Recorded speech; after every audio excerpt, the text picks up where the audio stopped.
한 분이 물어보시더라고요. 선생님은 도대체 몇 개까지 할 거냐 라고 말씀하셔서 이번 물건이 29번째 낙찰이죠. 제가 하나는 재건축이 돼서 판 거니까 그걸 제외하고 28개를 이제 임대를 하게 되는 것 같아요. 물론 이 집도 월세를 당연히 생각을 하고 있고, 도대체 몇 개까지 할 거냐 라고 하셨는데, 몇 개까지 해야겠다라고. 안녕하세요, 작가 반재상입니다. 제 교육생분 입찰이 있어서 갔다가 저는 돌아가고 있습니다. 오늘은 부천법원 갔다 온 건데, 날씨가 안 좋을 때는 법원에 사람이 없다라는 얘기가 많이 있는데 오늘은 예외적이었던 것 같아요. 갔더니 법원에 사람이 엄청 많더라고요. 머리로 판단하지 않고 경매 입찰을 하려고 노력을 많이 하는 것 같아요. 자꾸 예측을 해서 움직이면 생각대로 되지 않은 경우도 꽤 많이 벌어지니까, 그 예측이 틀렸을 땐 또 마음이 불편하잖아요. 법원 분위기를 판단해서 입찰가를 선정한다든지, 날씨를 보고 입찰을 결정을 한다든지 하는 거는 그렇게 중요한 요소가 아닐 수도 있다는 생각을 많이 하는 것 같아요. 제가 부천법원에 교육생분이 입찰이 있어서 입찰 동행을 하기 전에 좀 일찍 나와가지고, 전에 낙찰 받았던 물건 제가 얼마 전에 소유권 이전은 했고, 명도도 잘 돼서 소유권 이전하자마자 집을 바로 들어올 수 있었고, 집 들어오자마자 도어락 교체하고 비디오폰도 교체를 해놨고, 이제 집수리를 바로 하려고 하는데, 싱크대 겉에서 볼 때는 나쁘지 않다라고 생각을 했었는데 자세히 보니까 상태가 별로 좋지 않더라고요. 싱크대는 교체를 할 거고, 우선 싱크대 예약을 해놨어요. 도배랑 장판도 당연히 해야 될 거라고 생각하고, 전등 오랜만에 올수리로 해야 될 것 같아요. 제가 하는 올수리는 샷시 빼고 나머지 부분들 하는 건데, 페인트를 해야 될 것 같은 생각이 좀 들어서, 이 문 색깔이 옥색이잖아요. 그냥 두기는 너무 촌스러운 색깔이어서 페인트 칠을 하든지 아니면 문을 아예 다 바꾸든지 생각을 좀 하고 있습니다.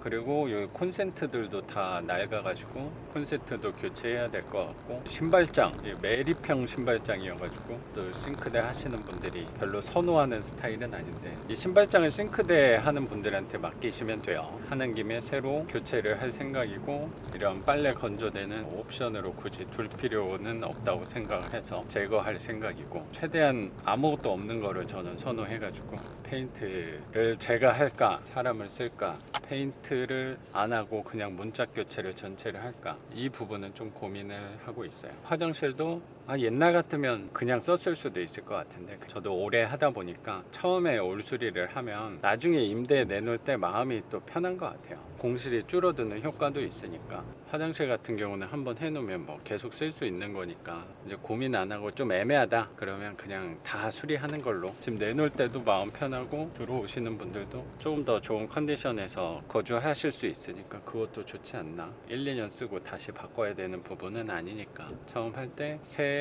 모습으로 단장하는 것도 좋다고 생각을 갖고 있어요. 전화를 해서 예약을 해놓긴 했는데, 제가 자주 부탁드리는 화장실 사장님이 항상 바쁘셔서 3, 4주 한 달 정도 잡으면 다 할 수 있을 것 같아요.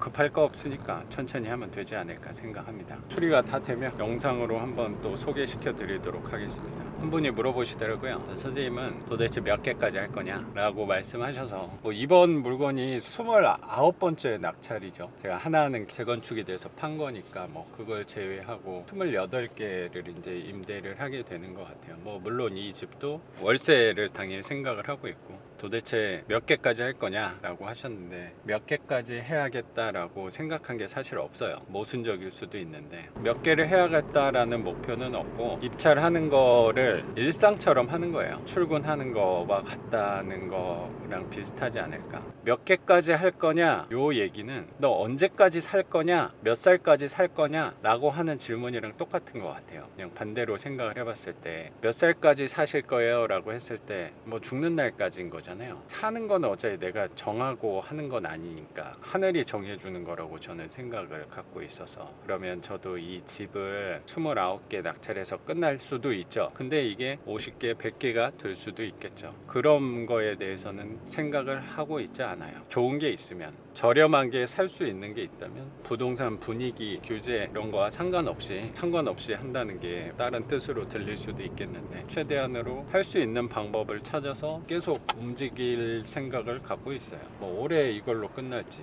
한 채를 더 받을지 뭐 그것까지는 모르겠는데 어쨌든 저는 한다, 계속 할 거다, 뭐 아직까지는 그런 생각을 갖고 있어요. 뭐 10년 후에도 계속 할 거다, 그거는 또 모르겠는데 10년 후에는 뭐 할지 안 할지 모르겠는데 어쨌든 지금은 할 거다. 몇 채까지 할지 그건 저도 모르고 그냥 하는 거다 라고 생각을 하면서 가고 있어요. 뭔가 올해 뭐 몇 채를 받아야지 라고 하면 나를 자극시키고 움직이게 하는 경우도 되게 생기잖아요. 그게 또 원동력이 되는 경우도 있고, 근데 한편으로는 나를 초조하게 만든다는 생각도 들더라고요. 올해 5개를 낙찰 받아야지 했는데 4개밖에 못했으면 어쩌면 목표를 달성하지 못한 걸 수도 있는 거잖아요. 그러면 또 나 자신한테 실망도 할 수도 있고, 아이 좀 더 해야겠구나, 나를 더 재촉시킬 수도 있는 거니까. 뭐 그게 장점도 있겠지만 단점도 분명히 있는 것 같아서 목표를 잡게 되면 너무 나 자신을 오버페이스를 하게 된다는 생각도 좀 들어서 항상 지금에 만족하고 지금에 감사하려고 좀 노력을 하는 것 같아요. 목표를 달성하지 못해도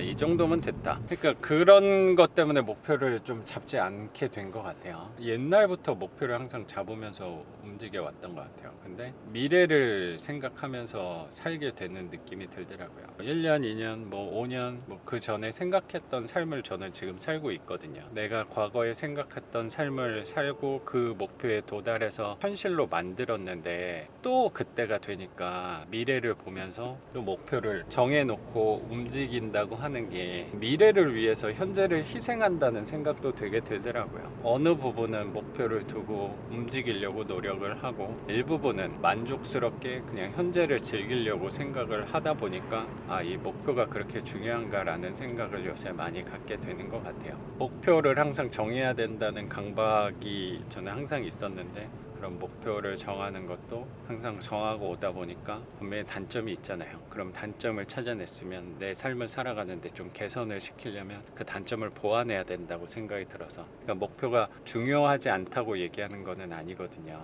제가 목표를 갖고 너무 거기에 사로잡혀서 살다 보니까 그 당시에 내가 놓쳤던 부분들도 많이 있는 것 같아서 목표에 대해서는 별로 생각하지 않고 방향만 설정해 놓고 큰 그림만 그려 놓고 큰 목표만 설정해 놓고 내가 죽는 날까지 지향점만 설정해 놓고 움직이면 조금 더 지금 현재에 집중을 할 수 있지 않을까, 그러면 현재에 감사할 수 있지 않을까라고 생각을 하는 것 같아요. 그리고 현재를 더 즐겁게 살아가고 행복하게 살아갈 수 있는 방법이 된다는 생각을 좀 갖고 있어요. 목표를 잡는 것도 좋은데 목표가 없는 것도 좋아요. 항상 생각하는 게 중간 지점이 저는 좋다고 생각합니다. 목표도 일부분 있고 반대로 목표도 일부분 없는 것도 되게 좋은 것 같아요. 목표가 없어 봐야지 목표가 있는 것도 생각을 할 수 있는 거니까. 제가 한동안은 목표가 있는 것만 생각을 했더니 목표가 없는 부분도 굉장히 중요하구나 라고 생각이 드는 것 같아요. 그럼 오늘은 최근 낙찰받은 물건 명도도 하고 영상도 이렇게 찍고 목표에 관해서도 구독자분들하고 한번 얘기를 같이 나눠봤으니까 정오도 안 됐는데 굉장히 뿌듯하게 살았다는 생각을 하면서